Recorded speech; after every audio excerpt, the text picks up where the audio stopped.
भागवत की इस अविरल धारा का आज 7वां दिवस यहाँ रांची में टाटी सिलवे में आज प्रारंभ हो रहा है। हमें आज थोड़ा विलंब हुआ आने में, क्योंकि हम नित्य रांची भ्रमण पर जाते हैं और आज ऐसी जगह भ्रमण पर गए कि आने में गए तो सुबह सुबह जल्दी, पर आने में बहुत विलंब हुआ। छाक लीला करने गए थे। छाक लीला मतलब सब भोजन वोजन सब लेकर के गए, वहीं बनाए खाए पाए तब आए। हमको तो स्थान का नाम भी याद नहीं है, कुछ बोल दूंगा तो वो उल्टा सीधा ही निकलेगा। आप तो बताओ, यही मत बोल रहे हैं घुंघरू फॉल।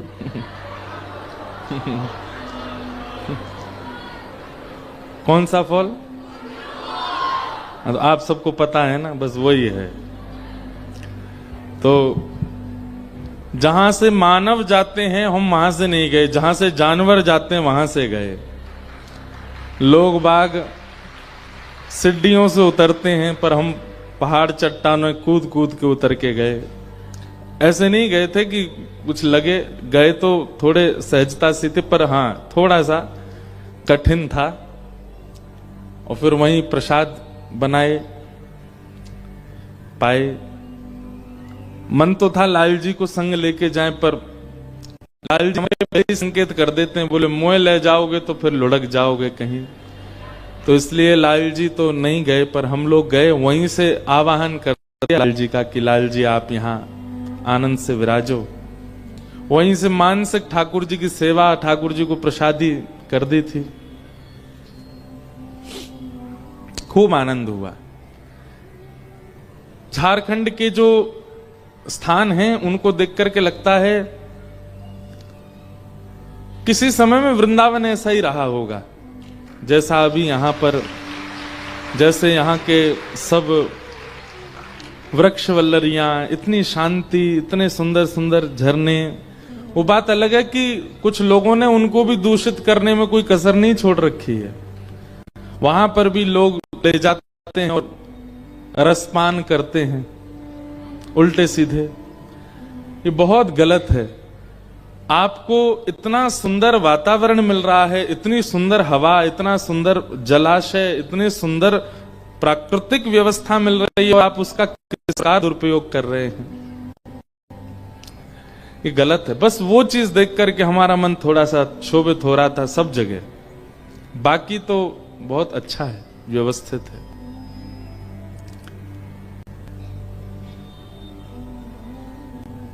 और कहीं ना कहीं उन स्थितियों को देख करके जो युवान लोग आजकल के कर देते हैं इस प्रकार के काम, उन कारणों से भी शायद लाल जी नहीं गए थे। पर हमारी प्रार्थना है जो वैष्णव युवा हैं वो जब जब भी ऐसे स्थान पर जाया करें तो वहां अपने ठाकुर जी के आवाहन से कुछ ना कुछ ऐसी ठाकुर जी से प्रार्थना करो कि हे नाथ, इस बार हम आए, पर अगली बार तक ऐसी मति सुधारना यहां आने वालों की कि हम आपको भी ला सकें, आपके लिए भी ये स्थान उपयोगी हो। बहुत सुंदरताएं हैं आसपास रांची के। रांची भी स्वयं सुंदर ही है। बस दो चीजों में और व्यवस्थित होने की आवश्यकता है झारखंड को, खान पान। बस ये अगर शुद्ध हो जाए तो आपसे सुंदर कोई नहीं है पूरे भारत में। इतने अच्छे हैं यहाँ के सब लोग।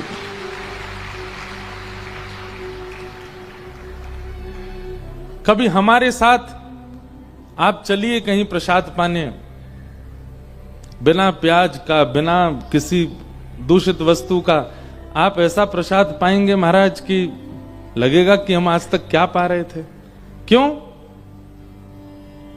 हमारी एक बात सुनिएगा, भोजन मसालों से शुद्ध नहीं बनता, अच्छा नहीं बनता।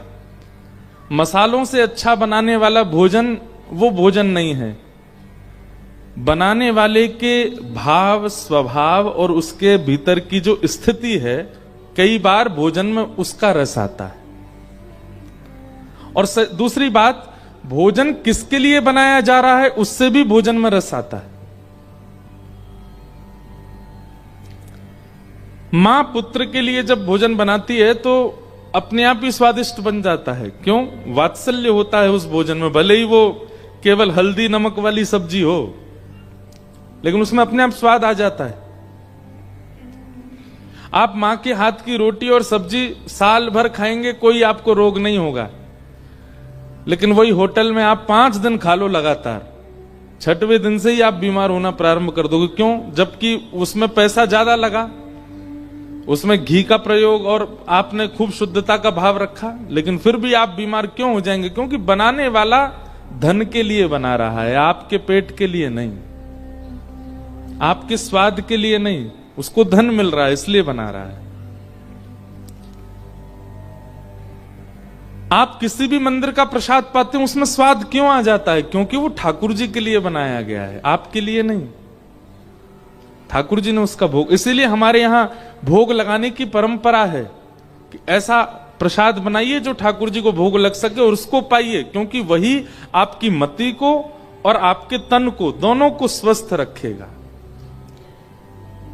कई बार बंधुओं तन स्वस्थ नहीं होता, लेकिन मन स्वस्थ होता ना तो भी चल जाता है काम। लेकिन तन स्वस्थ हो, मन स्वस्थ नहीं है तो काम नहीं चलेगा। आजकल क्या है? आजकल खान पान ऐसा हो गया है कि मन स्वस्थ नहीं है। कैसा खान पान करते हैं आजकल के लोग? वो मन को सुन्न कर देते हैं, अनकॉन्शियस कर देते हैं, नशे में डाल देते हैं मन को। उसको स्वस्थ नहीं करते, उसको और ज्यादा पीड़ित कर देते हैं। कुछ देर के लिए वो सुन्न हो जाता है, अब फिर मजे आते हैं इनको, इधर उधर गिरते रहते हैं। थोड़ी देर बाद जब वो उतर जाती है तो फिर दोबारा वो पहले से ज्यादा स्वस्थ हो जाता है मन। इसलिए खान पान की शुद्धि बहुत आवश्यक है। उसके बगैर आप, इतने प्रश्न आते हैं मेरे पास में, मैं प्रश्न देखता हूं, वास्तव में कभी कभी मन में भाव आता है कि आपके सारे समाधान मिल जाएंगे आपसे ही। अच्छा एक बात, सारे समाधान मेरे पास ही क्यों है? सारे समाधान संतों के पास ही क्यों है? सारे समाधान कथा वक्ताओं के पास ही क्यों है? अब यहां घर के कलेशों के भी समाधान हम करवा रहे हैं, बताओ। यहां पति पत्नी के संबंधों में भी हम बात कर रहे हैं। जिन चीजों का हमको अनुभव नहीं है उनके भी समाधान हम बता रहे हैं। कैसे?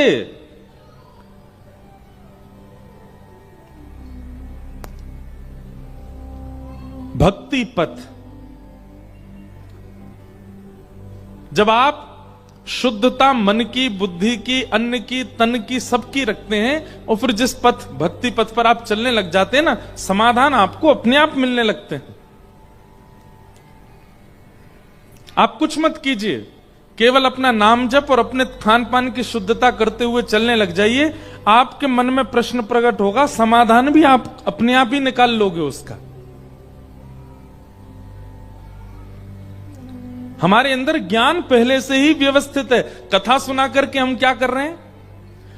हम कथा सुनाते हैं, कथा में कोई ज्ञान की बात करी, कोई अच्छी बात करी, आप क्या करते हो? सिर हिलाते हो। मतलब आपको वो बात पहले से पता है पर हमने क्लियर कर दी। या किसी महापुरुष की वाणी सुनकर के आप प्रसन्न क्यों हो जाते हो? बात आपको पता थी पहले से, पर उनके मुख से वो और स्पष्ट हो गई। ये स्पष्ट कैसे होता है? स्पष्ट हो रहा है इसका मतलब हमारे चित्त में है, लेकिन हमारे व्यवहार, हमारे विचार, हमारे खान पान से वो स्पष्टता धूमिल हो जाती है। फिर कोई रसिक जन आते हैं, संत जन आते हैं, वैष्णव जन आते हैं, अपनी वाणी से फिर उसको स्वच्छ करते हैं।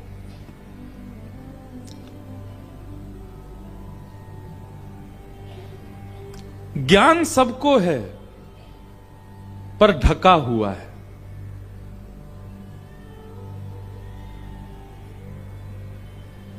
रात हो जाए और आपकी कोई प्रिय वस्तु आपके हाथ से रोड पर गिर जाए, आप कितना भी प्रयास कर लीजिए ढूंढ नहीं पाएंगे जब तक प्रकाश नहीं होगा।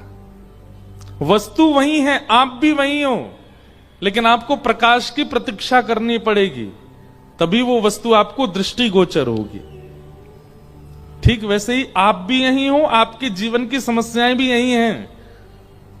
लेकिन जब कोई वैष्णव जीवन में आता है, कोई वक्ता जीवन में आता है, कोई गुरु जीवन में आता है, मतलब प्रकाश जीवन में आता है, तो उसका समाधान संभव हो जाता है। पर बहुत ध्यान से सुनिएगा, अभी कई सारे प्रश्न आए, हम जहां रुके हैं वहीं पड़ोस में ही उन्होंने भी एक प्रश्न कहा, महाराज जी आप बता देना। हमने कहा ठीक है। उनका प्रश्न है, जब हम स्वयं भगवान की सेवा आराधना संपूर्ण समर्पण के साथ करते हैं तो भगवान जी से हम डायरेक्ट कनेक्ट करते हैं। आप सेवा आराधना करते हैं तो आप डायरेक्ट ठाकुर जी के सन्मुख होते हो, तो फिर दीक्षा लेने का क्या महत्व है? उसको मत छेड़िए। मैंने ये सुना है कि दीक्षा लेने के उपरांत ही पूजा स्वीकृत होती है। क्या यह सत्य है? और यह सत्य है, अब हमारी बात सुनिए। ये हमने बहुत लोगों से सुनी है बात कि महाराज जी हमने सुना है बिना दीक्षा के ठाकुर जी पूजा नहीं लेते, बिना दीक्षा लिए, बिना गुरु जीवन में आए ठाकुर जी ऐसा स्वीकार नहीं। आप दीक्षा को क्या समझते हैं? दीक्षा का मतलब क्या है? दिशा, दिशा ही दीक्षा है। आपके पास गाड़ी भी है, गाड़ी में डीजल भी है, सामने रोड भी है, लेकिन रास्ता ही नहीं पता होगा तो फिर कहां ले जाओगे गाड़ी को? वहीं वहीं घूमते रहो, भटकते रहो, इधर से उधर, इधर से उधर।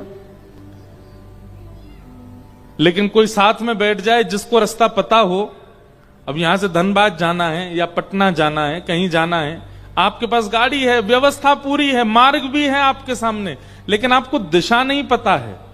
उस दिशा निर्देशन के लिए एक व्यक्ति साथ में हो जो पहले वहां जा चुका है या वहां का रास्ता जानता है, वो आपको बता देगा। आजकल क्या हो गया, गूगल मैप है, उस पर डाल दो तो वो आपको मार्ग बता देता है और शॉर्टेस्ट मार्ग भी बता देता है जहां समय कम लगेगा। आप उसके पीछे पीछे चलते चले जाते हो और अपने गंतव्य पे पहुंच जाते हो। ठीक वैसे ही हमारा मंतव्य ऐसा है, दीक्षा बाद में लीजिए, पहले उनके प्रवचनों से दिशा ग्रहण कीजिए। जैसे ही आपको पता चल जाए कि इनकी दिशाएं सही हैं, इनकी दिशाओं से मेरे जीवन में लाभ हो रहा है, फिर उनसे दीक्षा लो। आप दिशा लेना, अब यहां पर यह बात आई कि क्या ठाकुर जी आपकी सेवा डायरेक्ट स्वीकार नहीं करेंगे?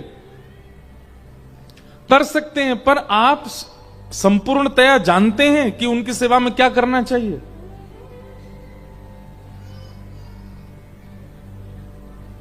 दो चार बातें अगर पूछ लेंगे तो नहीं बता पाएंगे आप।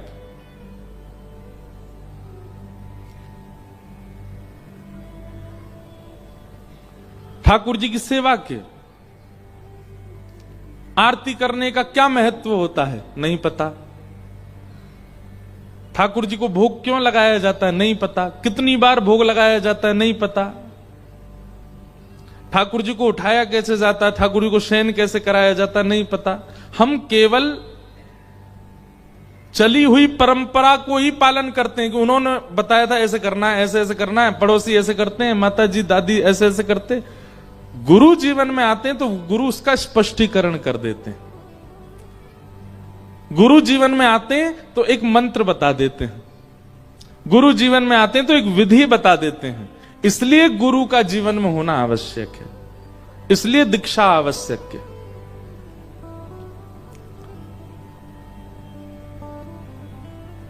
दक्षिण में एक मंदिर है, श्री रंगनाथ मंदिर, बहुत पुराना मंदिर है, श्री रंगनाथ भगवान का। ठाकुर जी ऐसे पौड़े हैं, पौड़ानाथ शेषनाग के ऊपर, बहुत सुंदर। कभी अवसर मिले तो जरूर जाइएगा, तिरुचिरापल्ली में।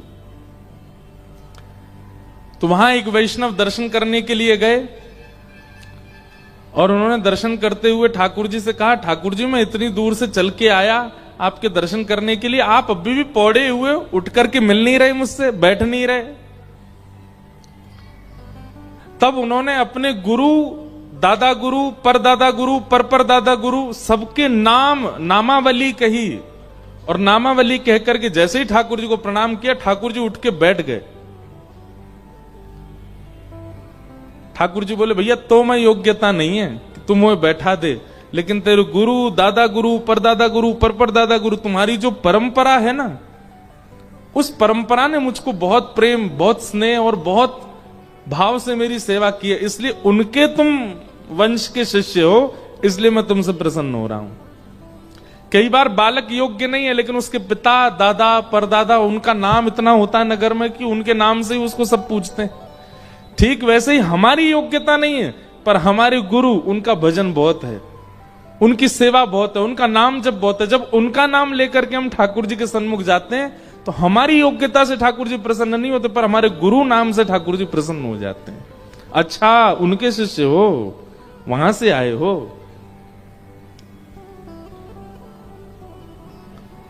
तो गुरु का होना जीवन में आवश्यक क्यों है? क्योंकि गुरु दिशा बताते हैं, दिशा निर्देशन करते हैं। ठाकुर जी उसके बिना भी आपकी सेवा स्वीकार करेंगे, लेकिन गुरु विधि बताएंगे, गुरु परंपरा बताएंगे, गुरु अच्छे से समझा देंगे, उससे ठाकुर जी और प्रसन्न हो जाएंगे। इसलिए दीक्षा आवश्यक है। फिर दूसरा प्रश्न इनका थोड़ा निज है, वो इनको ऐसे ही बताएंगे। और भी कई भाव आए हैं। एक कोई बालक है, उसने तो हमारा चित्र बनाया है, देखो ऐसे लग रहे हैं राका डॉन।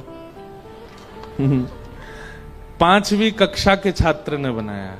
एक बार ताली बजाओ। बहुत अच्छे अच्छे चित्र सब लोग लाते हैं कथाओं में, बहुत अच्छे अच्छे बनाते हैं सब। आप लोग देखो, एक बात बताएं, हमारे पूज्य श्री मलुक पीठ वाले महाराज जी कहते हैं जो चित्र बनाना जानता। अच्छा, आप भी लाए हैं? अभी लेते हैं। हाँ, बैठ जाओ। इधर देखो सब लोग। मलुक पीठ वाले महाराज जी कहते हैं जो चित्र बनाना जानता है, जिसको चित्र की कला आती है, उसका ध्यान कभी ठाकुर जी के सन्मुख बिगड़ेगा नहीं, डगमगाएगा नहीं। अभी बैठ जाओ, बालकों को बैठा दो। अच्छा, उसका ध्यान कभी डगमगाएगा नहीं, क्योंकि चित्र बनाने में इतनी बारीकी और इतने केंद्रित होकर के वो बनाता है। ऐसे नेत्र बनेंगे, ऐसी नासिका बनेगी, ऐसा ओष्ठ बनेंगे, ऐसे कान बनेंगे। ठाकुर जी का अगर कोई चित्र बनाता है तो उसका सोचो कितना ध्यान रहता है, वो एक एक अंग को कितने ध्यान से बनाता है। चित्र बनाने की सेवा जिसके पास है, कला जिसके पास है, उसका ध्यान कभी भंग नहीं हो सकता। पर अभी क्या होता है कि हम पूरे पुराने देखे हुए चित्रों को बनाते हैं। कभी कभी अपने मन से भी कुछ चित्र बनाया करो, अपने मनोभाव से कुछ चित्र बनाया करो। चित्र की बात बहुत अच्छी है। 5वीं कक्षा के बालक हैं और ये बोल रहे हैं महाराज जी हमसे 5 मिनट एकांत में मिलो। बताओ। मिलेंगे, हाँ, बाद में मिलेंगे। और बाकी सबके भाव हैं, सबको हम प्रणाम करते हैं।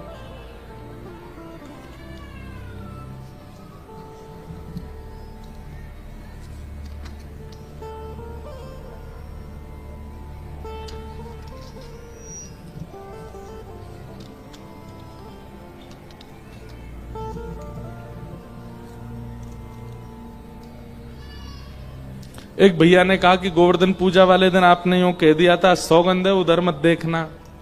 बोले मैं बड़ी असमंजस में पड़ गया जब लाल जी आ गए कि आपने सौगंध दे दी, अब मैं क्या करूं।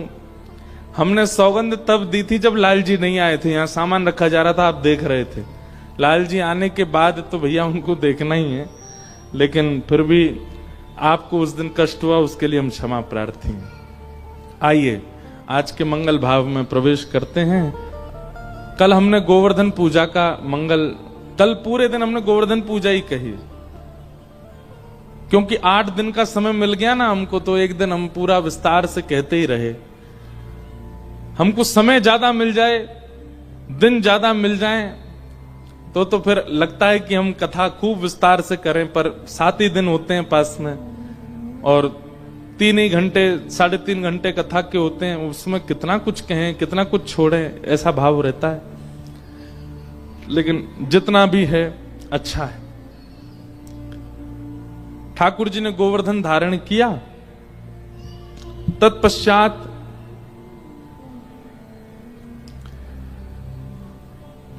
गायों ने भगवान का नाम रखा गोविंद। ये गोविंद नाम गौ के द्वारा रखा गया है ठाकुर जी का।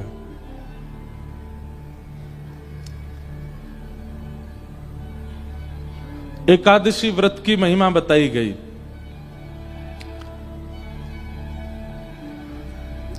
वैष्णवों को एकादशी निष्ठा, नाम निष्ठा और तुलसी निष्ठा, इन 3 निष्ठाओं में रहना चाहिए। ये 3 भाव आपके जीवन में होने चाहिए यदि आप वैष्णव हो तो। एकादशी निष्ठा, नाम निष्ठा और तुलसी निष्ठा। एकादशी व्रत के बाद फिर रास पंचाध्याय का प्रसंग सुनाया गया।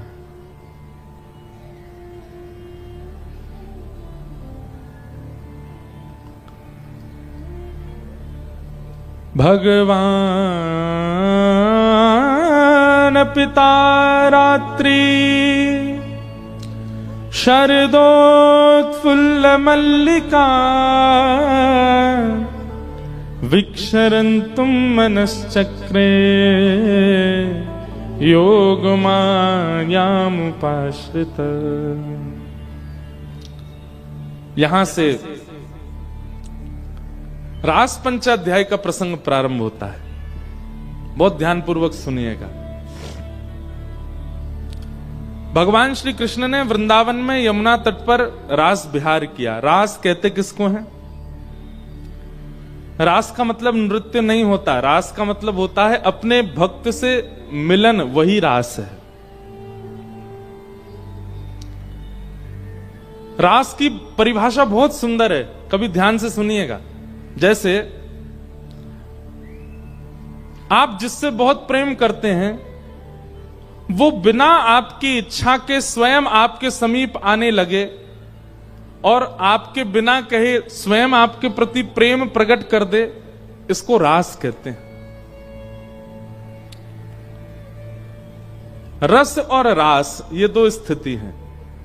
अपने प्रेमी को रिझाने मनाने के लिए आप जो प्रयास करते हो वो सब रस कहलाता है, लेकिन आपके प्रयास से प्रसन्न होकर के एक दिन प्रेमी आपके समीप आ जाए, वो रास है। हम सब रस की स्थिति में हैं और हमको रास की स्थिति चाहिए। बहुत ध्यानपूर्वक सुनिएगा। हम जब जब वृंदावन जाते हैं, राधा रमन जी ऐसे ही मिलते हैं हमको। राधा रमन जी ऐसे ही रहते हैं, ये रस है। लेकिन किसी दिन आपने दर्शन किया और दर्शन करते करते जैसे ही आपने पलक झपक के दोबारा खोल करके देखा, तो एक क्षण के लिए ठाकुर जी की जो त्रिभंग झांकी थी उसमें कुछ परिवर्तन दिखाई दिया। या तो ठाकुर जी ऐसे से ऐसे हो गए, या ऐसे से ऐसे हो गए, या कोई एक क्षण के लिए ठाकुर जी की आकृति में कुछ अंतर सा दिखाई दिया और फिर पलक झपक के देखा दोबारा ऐसे ही हो गए। ये एक क्षण के लिए बीच में जो आपके लिए ठाकुर जी ने किया, इसको रास कहते हैं। आपके लिए ठाकुर जी सहज हो गए। परमात्मा की प्रियतम की सहजावस्था को रास कहते हैं। सहज अवस्था समझते हैं? अब हम बोलने में तो अटपटा लगता है, पर हम मंच पे बैठे हैं, आप सब लोग नीचे बैठे हो, इतने सब ये बंधे हुए हैं, इधर नहीं आ जाओ, हम उधर नहीं पहुंच जाएं, ये सब क्या है? ये सहजावस्था नहीं है। लेकिन हम ये कूद काद के वहां पहुंच जाएं, आप लोगों के बीच में बैठ जाएं, आप जो लाए हो वो खाने लग जाएं, आपके संग बैठे वार्ता करने लगे, आपके संग नाचें डोलें, कल आनंद करेंगे, होली उत्सव है। उसी को क्या कहते हैं? रास। मतलब परमात्मा अपनी प्रभुता को त्याग करके अत्यंत सहज हो जाए, उसको रास कहते हैं। अभी ठाकुर जी सहज नहीं है, अभी हमारे लिए सहज नहीं है। एक दूरी बनी हुई है ठाकुर जी से, इसे कहते हैं रास। अनेकों के साथ रास हुआ, केवल गोपियों के साथ नहीं। जिस जिस भक्त का आप नाम लेंगे सबके साथ ठाकुर जी ने रास किया। धन्ना सेठ, उसके साथ रास हुआ। भौंदू भक्त, उसके साथ रास हुआ। मीराबाई के साथ रास हुआ, करमेती बाई के साथ रास हुआ, सूरदास, कुंभनदास, गोविंददास, सबके साथ रास हुआ। गोविंद स्वामी हमारे ब्रजमंडल के एक बहुत अच्छे भक्त हुए, अष्ट सखाओं में गोविंद स्वामी। बाद में उन्होंने अपना नाम बदल लिया, गोविंद स्वामी से नाम कर लिया गोविंद दास।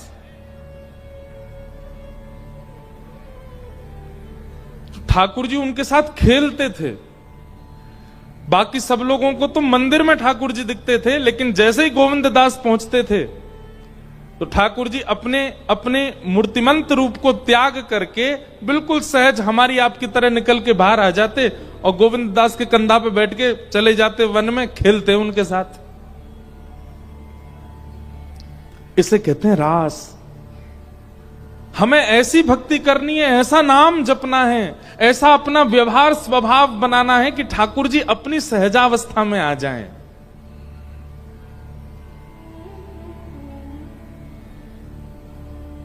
एक दिन गोविंद स्वामी से ठाकुर जी बोले, ए गोविंदा, हाँ छुपन छुपाई खेलेंगे चलो। और सबको दर्शन देने के बाद जैसे मंदिर बंद करने का समय आया, दोपहर में मंदिर बंद होते हैं हमारे ब्रज में। एक बात आपसे हम स्पष्ट कर दें, ये दोपहर में 12-1 बजे जो मंदिर बंद होते हैं ना ब्रज में, और उसके बाद ये 4 बजे जो खुलते, इसके बीच का जो समय है, उस समय वृंदावन में किसी एकांत स्थान को ढूंढिएगा जहां सघन वन हो, जहां खूब सारे वृक्ष वल्लरियां लगी हो। अब तो वन है ही नहीं वृंदावन में, ठाकुर जी कहीं दूर ही जाते होंगे रास करवे। उस समय आप वृंदावन के किसी बीथिन में, वृंदावन के किसी वन उपवन में डोलिए और वहां भजन कीजिए। ठाकुर जी उस समय पर वन में ही होते हैं, इसीलिए मंदिर बंद। ठाकुर जी सोते नहीं है दोपहर में, 12 बजे से 4 बजे तक मंदिर बंद इसलिए नहीं होते कि ठाकुर जी सो रहे, नहीं, ठाकुर जी गैया चरावे गए वन में, वन में ही मिलेंगे आपको। या फिर गोविंद स्वामी जैसे, गोविंद दास जैसे किसी भक्त के साथ लीला करने गए ठाकुर जी, इसलिए सारे मंदिरों के कपाट बंद होते हैं दोपहर में। वही समय है ठाकुर जी के रास का। तो गोविंद दास के साथ ठाकुर जी छप्पन छुपाई खेलवे गए।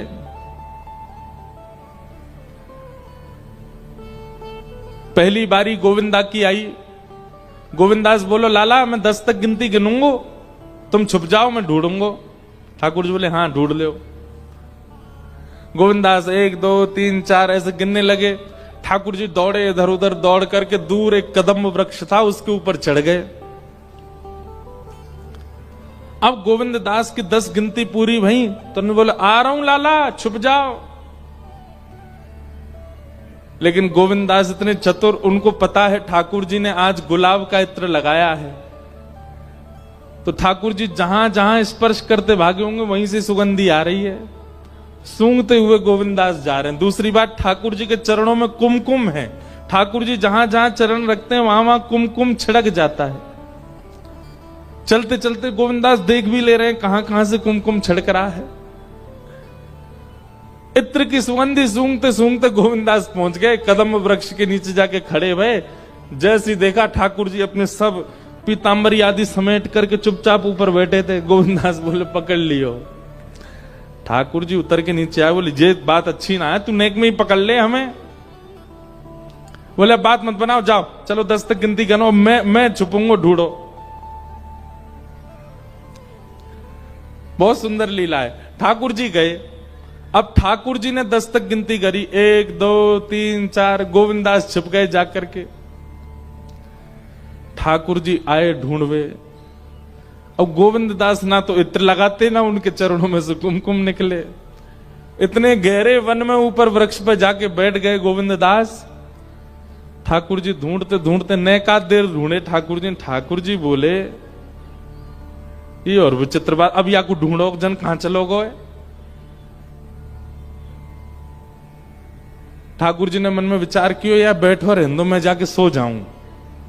और ठाकुर जी दौड़ के गए मंदिर में, जाके सो गए। अपने बिस्तर पे पड़ गए प्रेम से। अब यहां गोविंद दास ऊपर वृक्ष पे बैठे हैं। मन में सोच रहे हैं ठाकुर जी आ रहे होंगे, अभी तक तो आए नहीं। सो गोविंददास क्या कर रहे हैं, अपने आप को थोड़ा थोड़ा नीचे उतार रहे हैं कि मैं दिख जाऊं ठाकुर जी को। इतनी देर हो गई अभी तक आए नहीं। नेक उतरे पूरे ही उतर आए, और जहां ठाकुर जी खड़े हो गए गिनती के वहीं पहुंच गए। बोले कहां है ठाकुर जी, पकड़ लियो मैं जे खड़ो, लेकिन वहां ठाकुर जी तो है ही नहीं। इतने में शाम का समय हुआ, घंटे घड़ियाल बजे मंदिर के। गोविंददास बोले ये घंटे घड़ियाल बज रहे हैं मंदिर में, ठाकुर जी मंदिर पहुंच गए। अच्छा, मोकू यहां बैठो छोड़, स्वयं जाए के और वहां सोए गए हो कमरा में, याकू बताऊं मैं अभी। गोविंददास जैसे गए मंदिर के बाहर खड़े होकर के देखी तो अंदर श्रीनाथ जी प्रेम से खड़े हैं, मंद मंद मुस्कुरा रहे हैं। ठाकुर जी ने नेक नजर ऊपर करके जैसे ही गोविंददास को देखा, ठाकुर जी डर गए। बोले अब जे मुझे मारेगो या अकेलो छोड़ के आएगो मैं। गोविंददास बोले दाव दे आयो भाज कमार, कबई तो निकसेगो बाहर, ऐसी दूंगो मार। ठाकुर जी डरने लगे। गुसाई जी बोले जय जय कहा भयो। बोले गोविंदा मुझे मारेगो या भगा दो यहां से। गुसाई जी ने जैसे ये बात सुनी नेत्र सजल हो गए। ठाकुर जी आप कितना प्रेम करते हैं, आप कितना स्नेह करते हैं, आप उनके साथ खेलने चले जाते हो। त्रिलोकीनाथ, तीनों लोकों का भार जिनके सिर पर है, वो इतने सहज हैं, इतने सरल हैं कि सारे काम छोड़। यहां व्यक्ति महाराज ब्याह हो जाए, 2 बालक हो जाए तो उस पर इतना समय नहीं होता कि वो रोटी खा ले। ठाकुर जी तीनों लोक, और केवल मानवों की चिंता नहीं है उनको, जलचर, थलचर, वायुचर, सबकी चिंता है ठाकुर जी को, सबको देखना है ठाकुर जी को। उसके बाद 33 कोटि देवता, सूर्य चंद्र, ना जाने कौन कौन से नक्षत्र, सब ठाकुर जी के वश में। इतनी व्यस्तता होने के बाद भी वो प्रेमियों के लिए समय निकालकर उनके साथ खेलते हैं, नृत्य करते हैं, उनके घर जाके खा लेते हैं, उनके पास सो जाते हैं। इसी को कहते हैं रास, इसको कहते हैं रास। हमारे ठाकुर जी आए नहीं अभी तक, हमारे लिए अभी प्रायोरिटी निकाली नहीं है ठाकुर जी ने। सोचो बंधुओं, आपको कितना प्रेम देना पड़ेगा तब जाकर के ठाकुर जी आपके लिए समय निकालेंगे।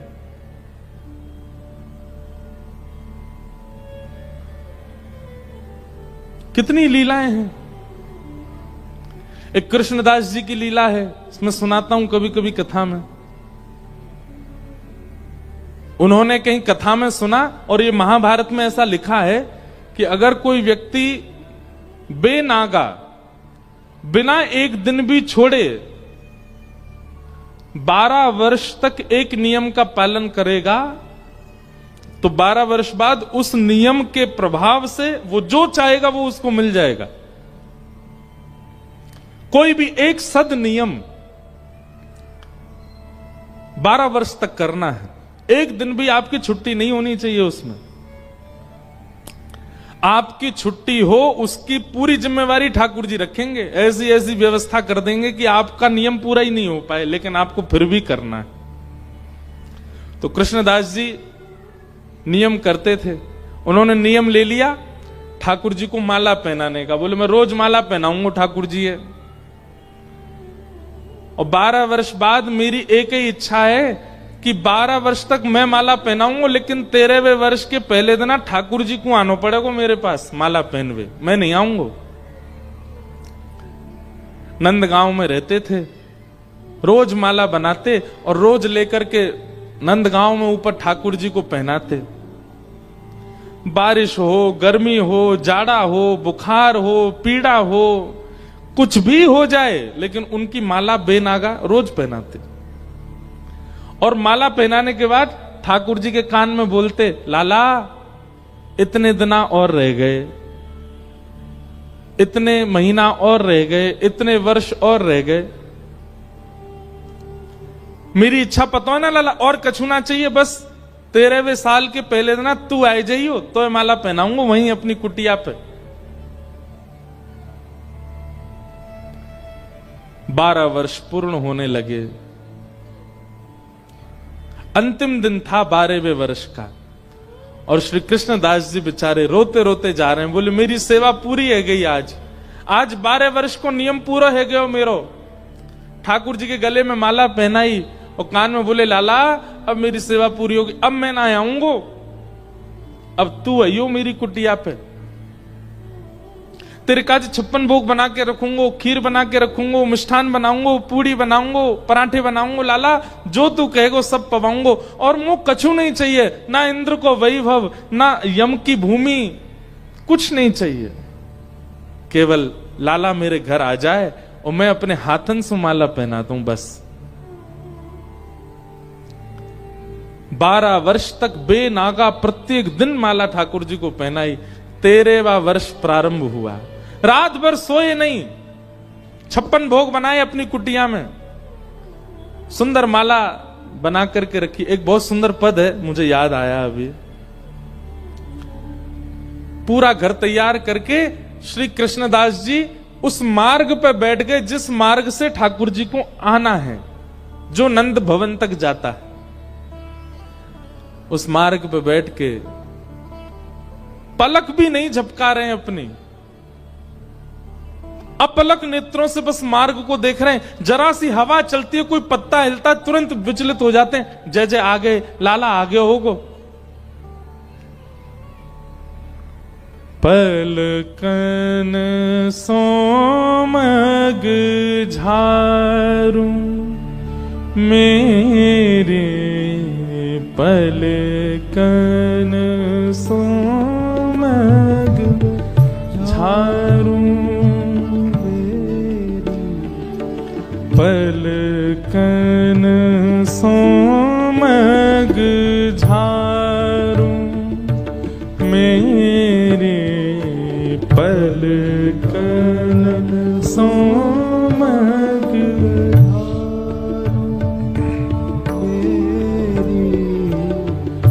जामग मेरो गिरधार आवे, जामग मेरो गिरधार आवे, जामग मेरो गिरधार आवे, जामग मेरो गिरधार। मग को मतलब रास्ता, जामग मेरो प्रियतम आवे, जामग मेरो प्रियतम आवे। हे तन मन जो बनवारू, मैं तो तन मन वारू मेरी, पलकन सोमग झारू मेरी, पलकन सोमग, पलकन सोमग झारू मेरे, पलकन सोमग झारू मेरे। सेज सवारू चंवर डुरावू, सेज सवारू चंवर डुरावू, मधुर मधुर स्वर गाऊं, मधुर मधुर स्वर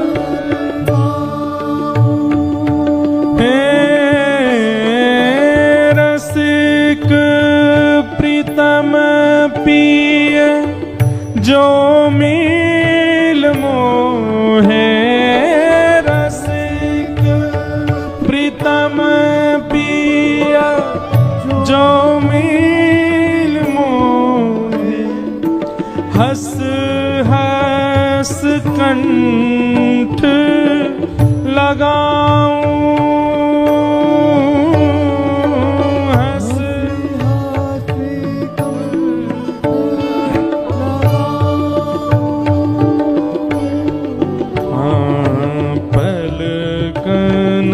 सोमग झारूं मेरे पलकन सोमग झारूं हे जामग मेरो गिरधार आवे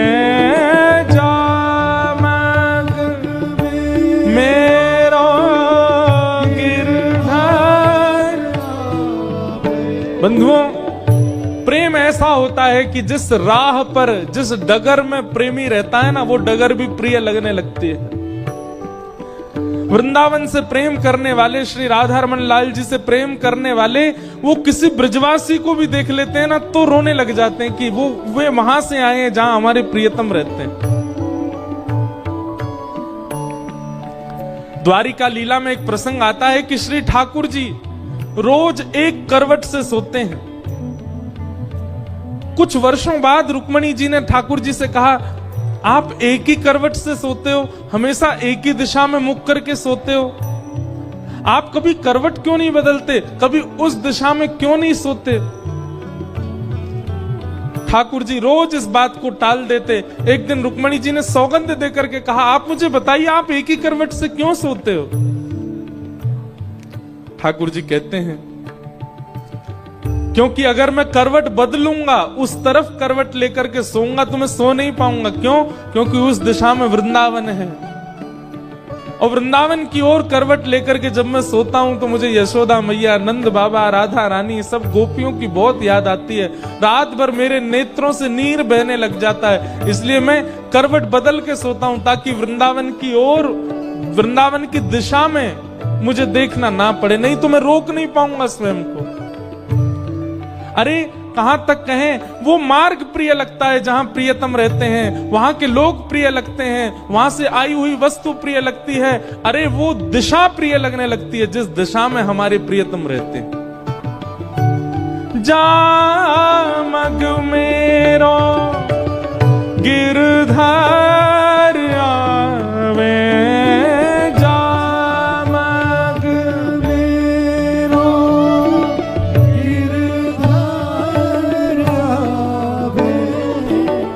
तन मन जो बन वारूं,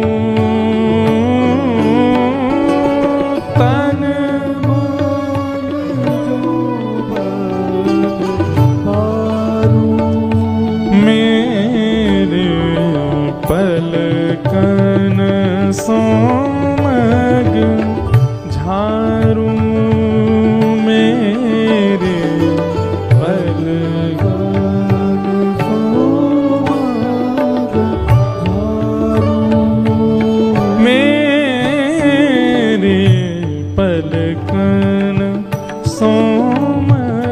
झारूं, मेरे पलकन सोमग झारूं। कृष्णदास आज सुबह से बैठे हैं उसी मार्ग में जिस मार्ग से नंद भवन से ठाकुर जी आएंगे।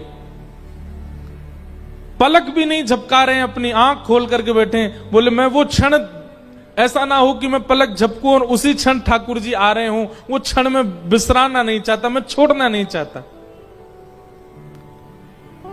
सुबह से दोपहर हो गई, ठाकुर जी नहीं आए। दोपहर से शाम हो गई, ठाकुर जी नहीं आए। शाम से रात हो गई, ठाकुर जी नहीं आए। रात से जब अर्धरात्रि हो गई तब तक भी कृष्णदास जी बैठे रहे, आ रहो होगो लाला, अभी व्यस्त होगो, यशोदा मैया ने पकड़ लियो होगो, नंद बाबा ने। आज से ज्यादा 100-150 साल पुरानी घटना है ये, नंदगांव की।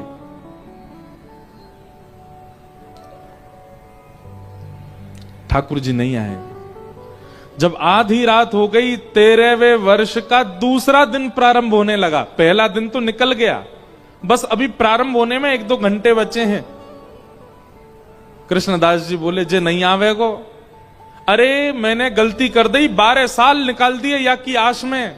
मोए कहा पतो, मो तो पहले तो पतो ये 1 नंबर को छलिया है, और ये तो बात को पक्को ना है। ब्रजवासी ने कह के गयो परसों आ जाऊं, वो बरसों तक लौट के नहीं आयो। मैंने कौन के चक्कर में 12 वर्ष अपने व्यर्थ कर दिए।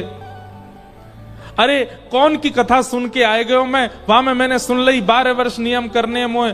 आज मैंने 12 वर्ष तक ना धूप देखी, ना ताप देखी, ना बारिश देखी, ना बीमारी देखी। रोज गयो माला पहनावे, और कछु मांगी तो है ना, कोई इंद्र की संपत्ति मांगी हो, ब्रह्मा को लोक मांगो हो, कछु तो मांगो नहीं, केवल इतना ही तो मांगो मेरी कुटिया में आ जाइयो। नहीं आयो। हमारे ब्रज के लोग ऐसे ही हैं, जब गुस्सा आवे ना तो तू तड़ाक पे ही आ जाएं। और हमारे ब्रजवारे प्रेम में भी तू तड़ाक में ही आ जाएं। 2 स्थितियां ब्रजवासी की, बहुत प्रेम में आ जाएंगे तो भी तू तड़ाक पे आ जाएंगे, और बहुत क्रोध में आ जाएंगे तो भी तू तड़ाक पे आ जाएंगे। अगर ब्रजवाले आपसे आप करके बोल रहे हैं तो समझना ना तो इनको हमसे प्रेम है, ना इनको हमसे बैर है। अगर वो प्रेम या बैर में होंगे तो सीधे तू पे ही आएंगे।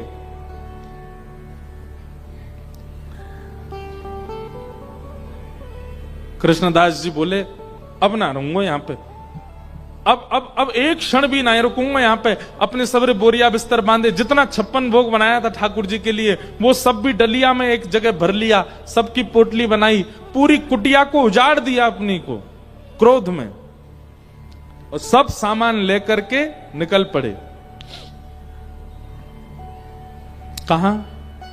बोले 12 साल नंदगाम में रह लियो, नहीं आयो छलिया, अब अंतिम श्वास तक बरसाने में रहूंगा, किशोरी जी के पास रहूंगा। नंदगांव से बरसाना इतना दूर है, 7 किलोमीटर, पता ही नहीं चलती कब पहुंच गए। 7 किलोमीटर भी नहीं है। कई लीलाओं में तो ऐसा आता है कि किशोरी जी अटारी पे चढ़ करके नंदगांव में ये देख लेती हैं लाला क्या कर रहे हैं।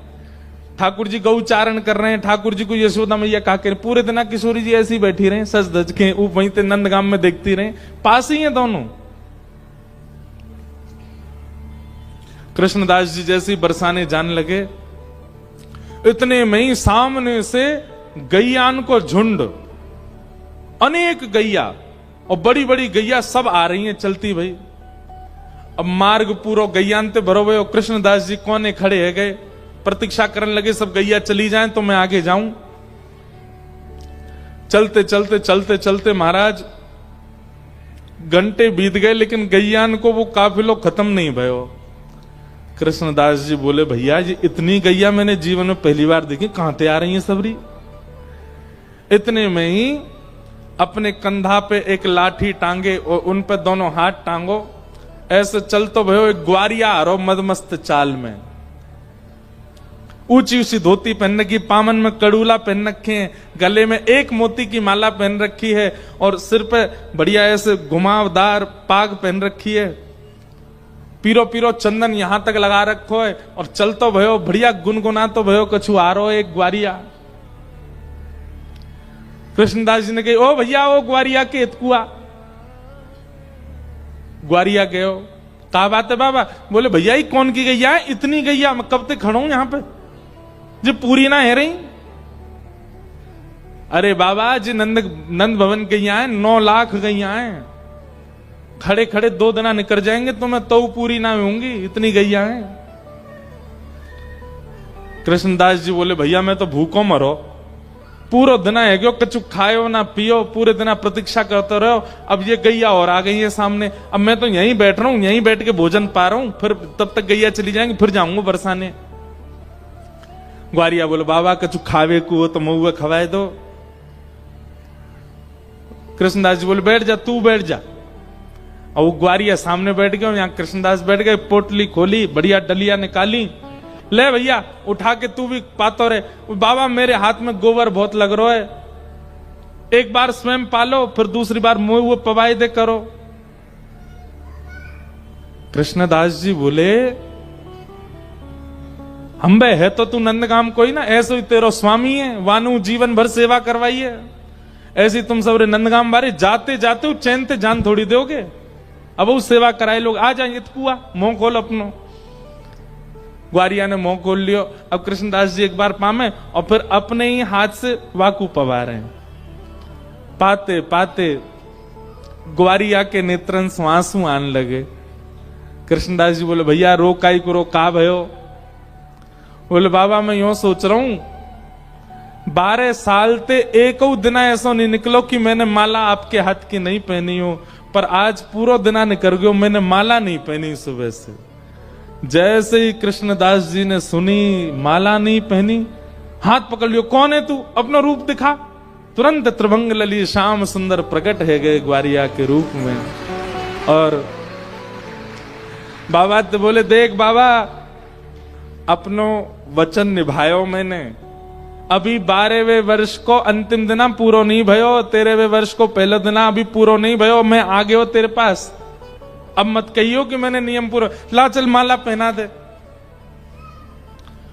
कृष्णदास जी के नेत्र लाल पड़ गए, मुख ताम्र वर्ण का हो गया।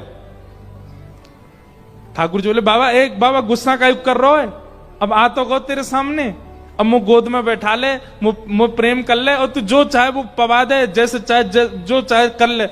कृष्णदास जी बोले मैं सब समझ रहा हूं, तू काई को आयो है।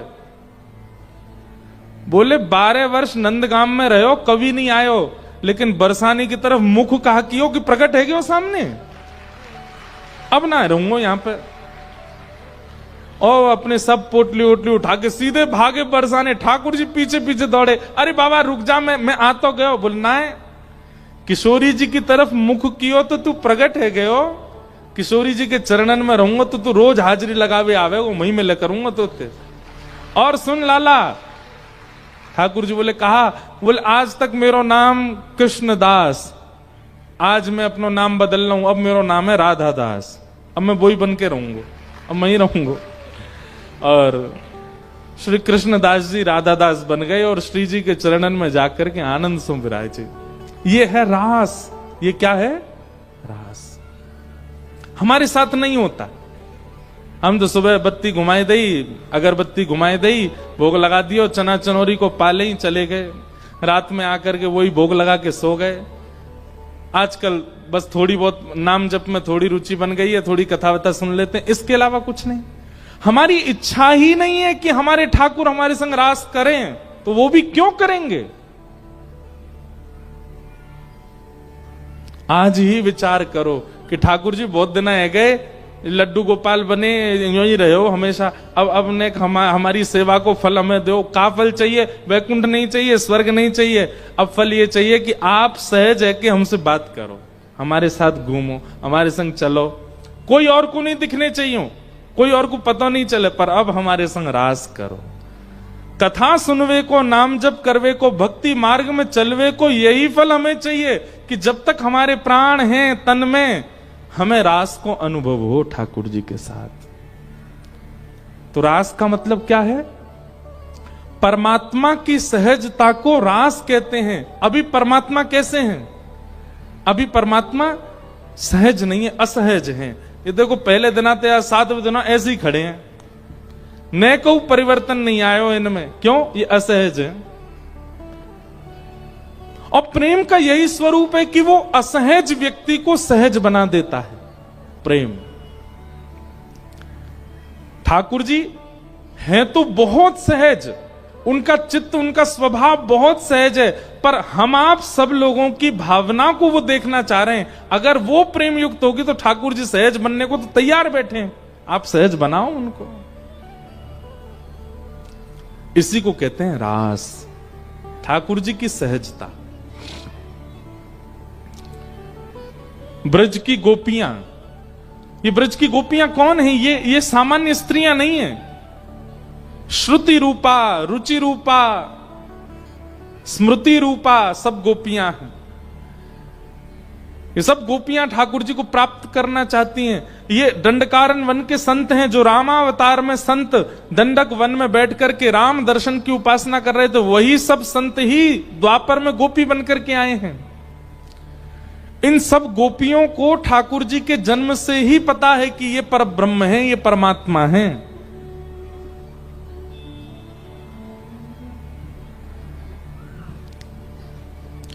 ज्यों ज्यों ठाकुर जी बड़े हो रहे हैं, त्यों त्यों गोपियों के मन में भाव आ रहा है कि नाथ, अब कब अपने आप को हमें प्रदान करोगे, कब तक और प्रतीक्षा करनी पड़ेगी।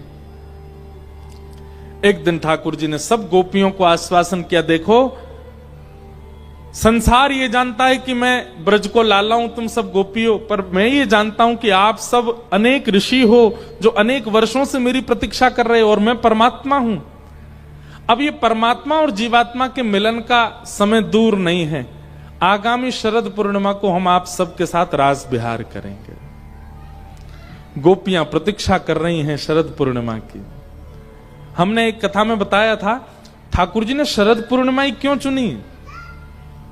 सब लोग इधर देखो, बहुत सावधानी से सुनो।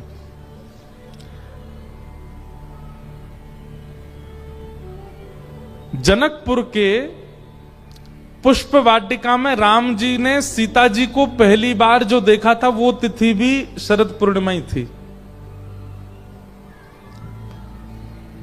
वो तिथि भी शरद पूर्णिमा ही थी।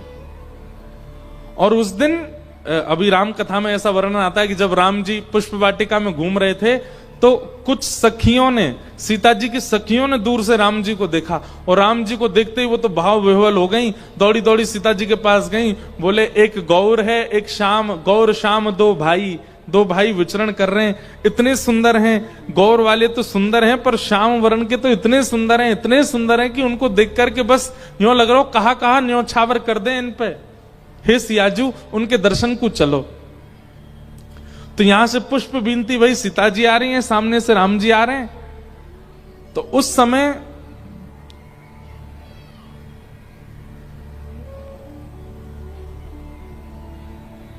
सीता जी ने जैसे ही राम जी को देखा, राम जी ने सीता जी को देखा, दोनों ने एक दूसरे का वर्ण कर लिया। लेकिन उस समय जितनी सखियां सीता जी के साथ में पुष्प वाटिका में थी, वो सब भी राम जी को प्रियतम भाव से वर्ण करना चाह रही हैं। पर राम जी बोले, भैया हम मर्यादा पुरुषोत्तम हैं, एक पत्नी व्रती रहेंगे, और ये इतनी सारी सब सखियां जो हैं हमको घूर रही हैं, ये कैसे संभव होगा पूर्ण। तो मानो इशारों में राम जी ने उन सखियों को भी आश्वासन दिया, अभी आप चिंता मत करिए, अभी तो हमको सीता जी का ही होने दीजिए, पर द्वापर में जब हम कृष्ण बन करके आएंगे, तब आप सब ब्रज की गोपी बन के आओगे, और आप सबके प्रति वही भाव जो एक प्रिया प्रियतम का होता है, वैसा भाव हम प्रकट करेंगे। अच्छा, एक बात हम स्पष्ट करना चाहते हैं, रास बिहार की चर्चा सुनकर के आप संसारी काम भाव को यहां प्रवेश मत कराइएगा, नहीं तो बहुत बड़ा अपराध हो जाएगा। हमारे ठाकुर जी की लीला, हमारे ठाकुर जी का स्वरूप, हमारे किशोरी जी का स्वरूप, इनको देखने के बाद, भैया कौन के गोपाल जी हैं दोनों, इनको व्यवस्थित कर लो, इनको रास बिहारी है तो रेगो यहां पे जय हो। वो तो भीतर ही आ गए, अब बाहर कैसे जाएंगे। अद्भुत है। क्या बता रहा था मैं? अरे मैया फंस गो।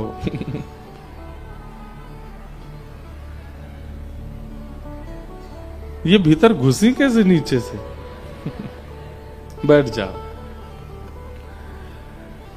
क्या बता रहे थे? बोलो वृंदावन बिहारी लाल की। बच्चे भी कितने उद्यमी होते, बताओ, सिर वेर घुमा के घुसा दिया भीतर बैरिकेडिंग में, अब बाहर नहीं निकल पा रही थी।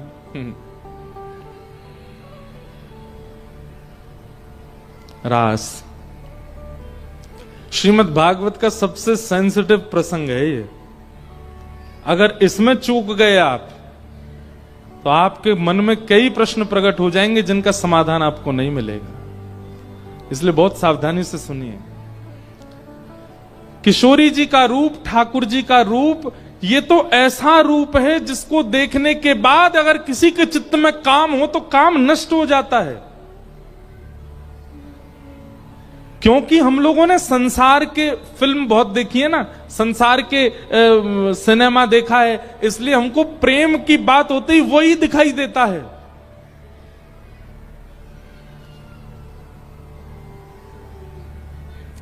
हमारे स्वामी श्री हरदास जी महाराज की परंपरा का एक बहुत सुंदर पद है, शायद स्वामी जी का ही पद है, ज्यों ज्यों देखूं तेरो मुख त्यों त्यों नयो नयो लागे। स्वामी जी कोई पद है ना। स्वामी श्री हरदास जी महाराज कह रहे हैं, ठाकुर जी किशोरी जी से कहते हैं, हे राधा रानी, मैं जब जब आपकी ओर देखता हूं तब तब आप नई नई लगती हो। संसार का प्रेम ऐसा नहीं होता। अपने बगल वाले को देखो आप लोग, वो जैसा दिख रहा है हर पलक झपकने पर वो पुराना सा होता चला जाएगा। ये संसार का स्वरूप है। पर किशोरी ठाकुर जी का प्रेम कैसा है, ठाकुर जी के प्रति प्रेम कैसा है, ज्यों ज्यों नेत्रों की पलकें झपकाओगे त्यों त्यों ठाकुर जी नए होते चले जाते हैं, त्यों त्यों और सुंदर दिखने लग जाते हैं। ये प्रेम है।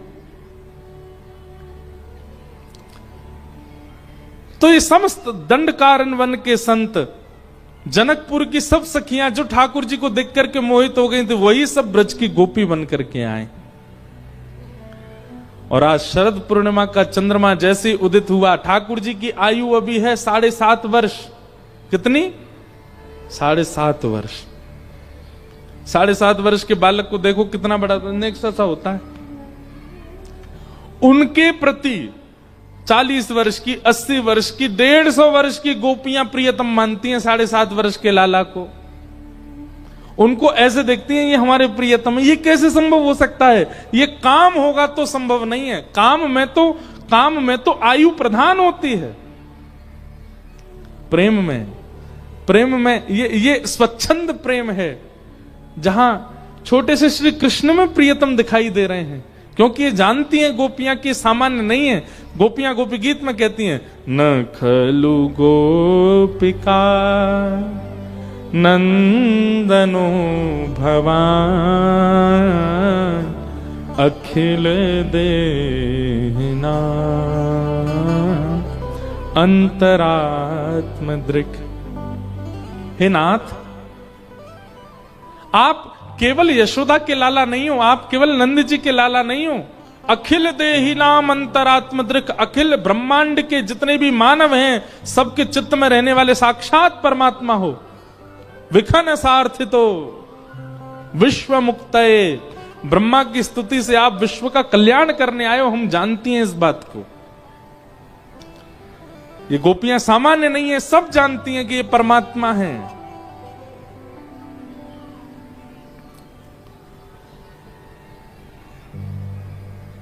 आज शरद पूर्णिमा की रात्रि जैसे ही ठाकुर जी ने वेणुनाद करना प्रारंभ किया, सब गोपियां अपने अपने गृह कार्य को यथावत छोड़ करके दौड़ी हैं श्री कृष्ण से मिलने के लिए। बंधु, एक बात बहुत ध्यान से सुनिएगा। ठाकुर जी का स्वभाव है, वो एक ही बार पुकारते हैं।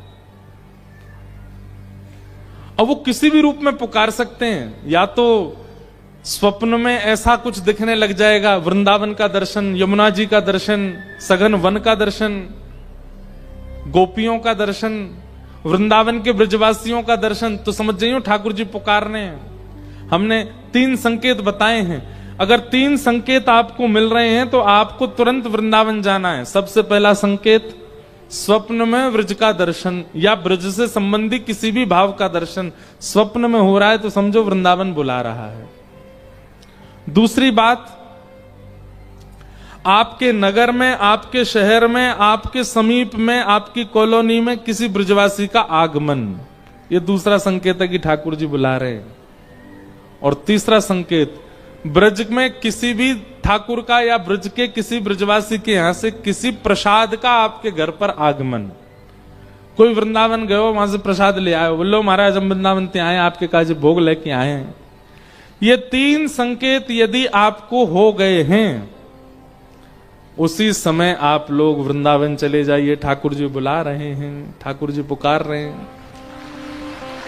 और इन 3 संकेतन में भी नहीं गए, इन 3 संकेतों को भी आपने नजरअंदाज कर दिया, फिर दोबारा संकेत नहीं मिलेंगे। इसलिए 3 संकेत हैं। एक संकेत तो है ही गयो पूरा कि ब्रजवासी आ गयो रांची। अब बाकी के 2 संकेत पता नहीं आपके पूरे हुए कि नहीं, स्वप्न वाले और ब्रज का प्रसाद। वैसे एक बात कहें, प्रसाद का मतलब वही नहीं जो जीभ से खाया जाता है, प्रसाद का मतलब वो भी होता है जो यहां से सुना जाता है। तो ये कथा भी प्रसाद है। आप सब लोग ब्रज के भाव श्रवण कर रहे हो और श्रवण करके, अच्छा प्रसाद क्या, जो जिह्वा पे जाके अंदर जाकर के तृप्ति का अनुभव कराए वो प्रसाद। कानों से कथा सुनकर के भी तो आप तृप्त हो रहे हो, तो यह भी एक प्रसाद है। तो ब्रजवासी आ गए हो, कथा सुना गए हो। अब तीसरी बात है स्वप्न में, ये तो आपको आपकी शुद्धता होगी चित्त की तो ही होगा, स्वप्न में ब्रज दिख जाए। उसके बाद बिल्कुल विचार मत कीजिएगा, चाहे आपके लाखों का काम रुका पड़ा हो, छोड़ के भागो वृंदावन। एक बार तो राधारमण जी को देख के आओ, क्योंकि ठाकुर जी बुला रहे हैं, ठाकुर जी बुला रहे हैं। जैसे ही गोपियों ने सुना कि ठाकुर जी की वेणुनाद हो रहा है, वेणुनाद कान में जाकर के शब्द प्रकट करने लगा, चल गोपी जल्दी, कन्हैया तेरी बात निहार रहे हैं। यथावत उसी स्थिति में, जिस स्थिति में थी उसी में ही दौड़ी हैं। भागवत जी में वर्णन आता है, कोई गोपी अपना श्रृंगार कर रही थी, एक आंख में काजल लगाया, दूसरी में लगाना चाह रही है, इतने में वेणुनाद आया तो एक में ही लगा के भागी, दूसरी में लगाया ही नहीं। कोई गोपी अपने केश काट रही थी और ठाकुर जी की वेणु का नाद आया तो केश में कंगा लगा भया है, वैसे ही दौड़ी है। कोई गोपी सीरा बना रही थी और तभी कानों में ध्वनि आई तो हाथ में चम्मच लिए ही, कलची लिए ही भागी है ठाकुर जी के पास, यूं भी नहीं कि उसको धर दूं। कोई गोपी अपने पति को भोजन करा रही थी, पति देव ने कही रोटी लेके आओ, भीतर रोटी लेवे गई, इतनी में वेणु की ध्वनि, रोटी लेके ठाकुर जी के पास भगी है। ये भी विचार नहीं कि वाकु दे जाऊं। इसका मतलब क्या है, ये गोपियां कितने समय से प्रतीक्षा में थीं कि ठाकुर जी की पुकार के बाद इतना भी इन पर समय नहीं है कि हम व्यवस्थित होकर के फिर जाएं।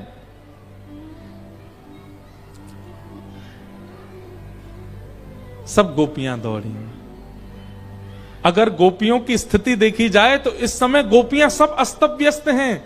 किसी की आंख में, एक आंख में काजल लगाए, किसी के एक कान में कुंडल है, किसी के आधे केश खुले, आधी की चोटी बनी, किसी के पल्लू नीचे गिरो पड़ो, किसी के हाथ में चिमटा लगो, किसी के हाथ में कलची लगी है। कोई दूध निकाल रही गैया को, और दूध निकालते महाराज हाथ में दूध सने भय वही थे भाग। कोई गोबर थाप रही, हाथ में गोबर लगे, ऐसी दौड़ी है। लेकिन केवल वो गोपियां, उन गोपियों को ही स्वर सुनाई दिया जो कृष्ण प्रेम में हैं। अनेक गोप गोपियां हैं ब्रज में, पर सबको ठाकुर जी की वेणु सुनाई नहीं दी। हम एक बात कहते हैं कथा में, मुरली, वंशी और वेणु, ये 3 बात है। ठाकुर जी की मुरली सबको सुनाई देगी, वंशी कुछ वैष्णवों को सुनाई देगी, और वेणु प्रेमियों को सुनाई देगी। और वेणु अगर सुनाई दे गई, वेणु सुनने वाले अगर आप हो गए तो आप रुक नहीं पाओगे। गोपियां दौड़ी, सब दौड़ करके पहुंच गई वन में। ठाकुर जी थोड़ी देर वंशी बजाते रहे, नेत्र खोल करके देखा तो असंख्य लाखों गोपियां सामने खड़ी हैं, अस्त व्यस्त अवस्था में, और सब प्रेम भर के ठाकुर जी को देख रही हैं। आज मानो युगों युगों की प्रतीक्षा पूरी हुई है। भगवान ने जैसी गोपियों को देखा, स्वागतम वो महाभाग प्रियम किम करवाणि व ब्रजस्या नामयम कश्चित ब्रूतागमन कारणम। आइए आइए आइए, स्वागतम स्वागतम स्वागतम। आप सब गोपियों का आने का कारण बताएंगी, आप क्यों आई हैं? गोपियां मन में सोचने लगी, एक तो निमंत्रण दिया, ऊपर से बंशी बजा के बुलाए लियो, हम सबरी ऐसी स्थिति में आ गई, अब हमसे पूछ रहे हैं आने का कारण। गोपियों ने कुछ उत्तर नहीं दिया तो ठाकुर जी पतिव्रता नारी के धर्म समझाने लगे। ठाकुर जी भयभीत करने लगे, तुम अपने बच्चों को छोड़ के आ गई, अपने पति को छोड़ के आ गई, अपने सास ससुर को छोड़ के, राम राम राम राम राम। एक कन्या को ऐसा नहीं करना चाहिए, कितना बड़ा जघन्य पाप लगता है, तुमको नरक जाना पड़ेगा, आदि आदि ठाकुर जी धर्मशास्त्र की बातें बताने लगे गोपियों को। चलो लौट जाओ, वापस अपने अपने घर को चली जाओ। पर प्रेमी को भय नहीं लगता। मैंने एक बात कही है कथा में, धर्म अर्थ काम मोक्ष ये चतुर्विध पुरुषार्थ के बिना हम में से कोई नहीं रह सकता, लेकिन प्रेमी को इन चारों की चिंता नहीं होती। प्रेमी को चिंता नहीं होती कि धर्म अधर्म हो जाएगा, उसका प्रेम प्रधान है। भैया देखो, हम प्रेम की चर्चा करते हैं तो ये छोरा छोरी ने मत लियो आजकल किन ने, बिल्कुल भी उनको मत लीजिए। प्रेम की चर्चा हो तो मीराबाई को लीजिएगा, सूरदास जी को लीजिएगा, कुम्मनदास जी को लीजिएगा, तुलसीदास जी को लीजिएगा।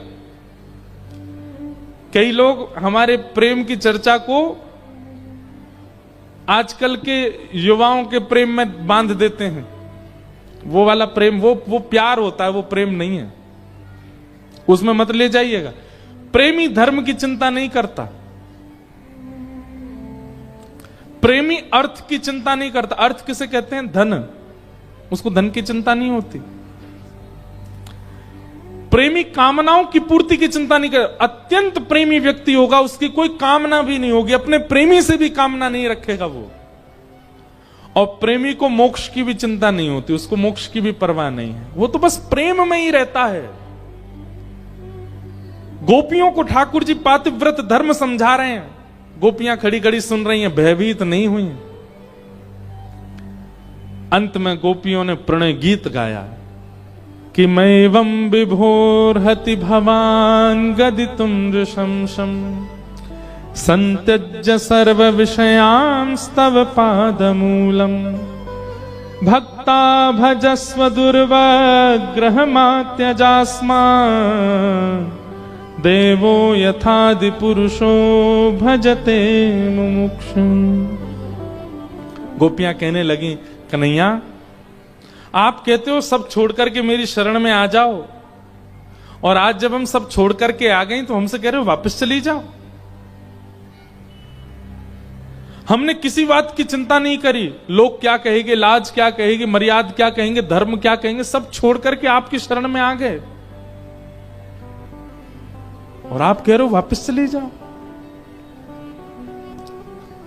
कन्हैया हमारी एक बात बताना। ठाकुर जी बोले, क्या? एक पतिव्रता नारी अपने पति के बिना ना सोती है, ना खाती है, ना रहती है, ना जाती है, कुछ नहीं करती, पति प्रधान, उसी को पतिव्रता कहते हैं। लेकिन उसका पति किसी कारण से विदेश चला गया, और विदेश जाते समय पत्नी से कह गया कि अब तुम कैसे रहोगी मेरे बिना? पत्नी बोली, कैसे रहूं बताओ? लो मेरी एक मूर्ति ले लो, इसी को नहलाना, इसी को खिलाना, इसके संग ही रहना, इसको मेरा ही अंश समझना जब तक मैं आ ना जाऊं। सब लोग इधर देखिए, बहुत सावधानी से सुनिए। पति कह के गया, इसको मेरा ही अंश समझना। अब वो पत्नी मूर्ति वाले पति को ही अपना पति मानती, क्योंकि असली पति तो विदेश है। 5 वर्ष तक पति लौट करके नहीं आया, लेकिन उस पत्नी का विश्वास नहीं डगमगाया, वो मूर्ति के पति को ही अपना पति मानती। अब एक दिन रात्रि का समय, उसका मूर्ति वाला पति जो है वो सो रहा है, और पत्नी उसके चरण दबा रही है। इतने में असली पति आ गया द्वार पे। अब बताओ कन्हैया, उसको क्या करना चाहिए? अगर वो गेट ना खोले तो उसका द्वार पर असली पति खड़ा है, और यदि वो उठ के जावे तो 5 साल से जिसको पति मान रही है उसके प्रति विश्वास भंग हो जाएगा। क्या करना चाहिए बताओ एक पतिव्रता नारी को? ठाकुर जी बोले, इसमें सोचने वाली क्या बात है? असली पति जब द्वार पर आ गया तो फिर मूर्ति वाले पति में कोई अस्तित्व है ही नहीं। विश्वास तो प्रगाढ़ पति के प्रति है ना, तब तक जब तक वो नहीं था उसकी अनुपस्थिति में ये थे, लेकिन अब असली उपस्थित है तो फिर ये तो मूर्ति है ना, असली को स्वागत करना चाहिए। गोपियां ताली बजा के बोली, आपने सही उत्तर दिया और हमने वही किया। अभी तक जिसको पति माना, जिसको परिवार माना, जिसको मां माना, पिता माना, जो भी संबंध संसार के थे ये सब मूर्तियां थी, आपने हमको प्रदान कर रखी थी। जब तक मैं ना मिलूं तब तक इन्हीं को सब मानना। और आज जब आप हमारे सामने आ गए और हम सबको छोड़ करके आपके पास आ गए, तो फिर हमने क्या गलत किया बताओ। गोपियों, ये गोबर थापने वाली गोपियां हैं, ये ब्रज की वो गोपियां हैं जो गैया चराती हैं, गोबर थापती हैं, दूध निकालती हैं, कोई यूनिवर्सिटी कॉलेज में पढ़ने नहीं गई, लेकिन इनकी प्रेम की भाषा के आगे त्रिलोकी नाथ भी चुप हो गए, कुछ नहीं बोल पाए। और इसके बाद गोपियां कहती हैं, कन्हैया चित्तम सुखेन भवता पहितम ग्रहेषु यन्निर्विशस्य तु करावपि गृह्य कृत्ये पादौ पदम न चलतस्तव पादमूलम यामः कथम ब्रजमथो करवाम किंबा। कन्हैया हम चली जा रही हैं, आपको हम अगर पीड़ा दे रही हैं तो हम चली जा रही हैं, हमारी एक वस्तु आपके पास है वो हमको वापस कर दो। ठाकुर जी बोले मेरे पास क्या है? बोले हमारा मन आपके पास है। हम रहती घर में पर मन आप में रहता है, भोजन बनाती है मन आप में रहता है, बच्चों को खिलाती है मन आप में रहता है, क्योंकि मन आपके पास ही है। वो मन हमको वापस कर दीजिए। आप अपने अंदर से हमारे मन में आप बैठ के वहां से निकल जाइए, हमारा मन वापस कर दीजिए, हम चली जाएंगे, फिर कभी लौट करके नहीं आएंगी। ठाकुर जी बोले ये असंभव है। बोले अगर ये असंभव है तो फिर हमें स्वीकार करो। और ठाकुर जी ने अब रास किया। रास मतलब अब एक एक गोपी के पास ठाकुर जी जा रहे हैं, तू कहा बना के लाई है? मैं तो हलवा बना के लाई, ला पवा मुए। ठाकुर जी पाने लगते हैं। फिर दूसरी गोपी के पास जाते हैं, उसके गले में गलवियां डाल के बैठ जाते हैं, उसके घर की चर्चा सुनने लगते हैं। तीसरी गोपी के पास जाते हैं, उसके चरण दबाने लगते हैं। चौथी गोपी के पास जाते हैं, अरे लाला मुंह तो पसीना आ रहे हैं, ठाकुर जी अपने पटका से पहुंचने लगते हैं। मतलब इतने सहज हो गए ठाकुर जी सबके लिए कि सब गोपियों को सुख देने लगे, जैसा वो चाहती हैं वैसा प्रेम ठाकुर जी प्रदान करने लगे। लेकिन इस मार्ग में वही हुआ क्या, गोपियों को अभिमान हो गया। अभिमान क्यों हुआ?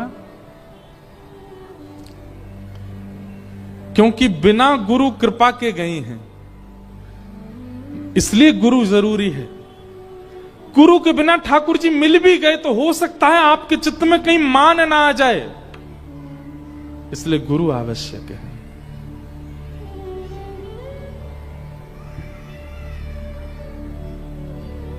ठाकुर जी अंतर ध्यान हो गए। मान अगर आ गया आपके चित्त में, मैं एक बात कहता हूं बंधुओं, हमारे ठाकुर जी, हमारे गिरधरलाल ऐसे ही क्यों रहते हैं? राधा रमन जी ऐसे ही क्यों रहते हैं? राधा वल्लभ जी ऐसे ही क्यों रहते हैं? वो कभी अपने हाथ सीधे क्यों ना करें? वो बैठे काई कुनाए, वो लेटे काई कुनाए, वो बोले काई कुनाए? क्योंकि उनको हमारे मान की चिंता है। कहीं हमारे ठाकुर जी अगर अपने वास्तविक रूप से निकल करके बोलने चालने लग गए तो हमको मान हो जाएगा कि ओहो देखा मेरी भक्ति से, देखो ठाकुर जी बोलने लग गए, ठाकुर जी चलने लग गए। इसलिए ठाकुर जी स्थिर रहते हैं।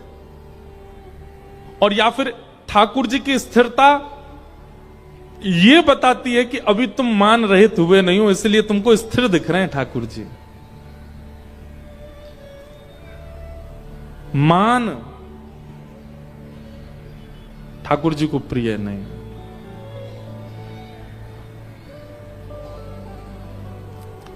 सब गोपियों के बीच से जब ठाकुर जी अंतर ध्यान हो गए, गोपियां रोते रोते ढूंढने लगी कहां गए श्याम सुंदर। और तब गोपियां यमुना तट पर गईं, वहां किशोरी जी बैठी हैं। हे सुन राधिका दुलारी, तेरे द्वारका भिखारी हूं मैं, शाम का पुजारी